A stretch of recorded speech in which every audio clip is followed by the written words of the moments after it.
Hi అండి అందరికీ అందరు ఎలా ఉన్నారు? ఈరోజు నేను చేస్తున్న కొత్త రెసిపీ వచ్చి పుదీనా కరివేపాకు కొత్తిమీర అండ్ ఎగ్ రైస్ అండి. చాలా బాగుంటుంది టేస్ట్. ఎవరైనా కొంతమంది పుదీనా అలాంటివి కరివేపాకు అలా కూరల్లో కానీ ఇలా వేస్తే మనము పక్కకు తీసి పెట్టేస్తారు కదా, అలా లేకుండా ఇలా చేసి పెడితే చాలా బాగా టేస్ట్ ఉంటుంది.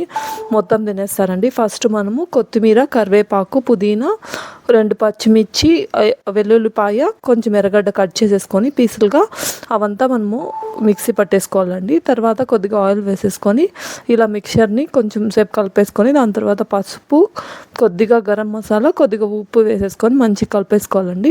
ఇది కొంచెం గట్టిగా పడిన తర్వాత మనం ఒక గుడ్డు కొట్టేసుకొని వేసుకోవాలి. మీకు కొంచెం ఎగ్ ఎక్కువ కావాలనుకుంటే 2 ఎగ్గులు వేసుకుంటే ఇంకా బాగుంటుందండి టేస్ట్.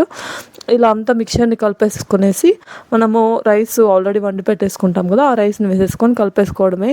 టేస్ట్ అయితే చాలా బాగుందండి. ఎప్పుడైనా ట్రై చేయండి. కొత్తగా బాగా టేస్టీగా కూడా ఉంటుంది. ప్లీజ్ సబ్స్క్రైబ్ చేసుకోండి.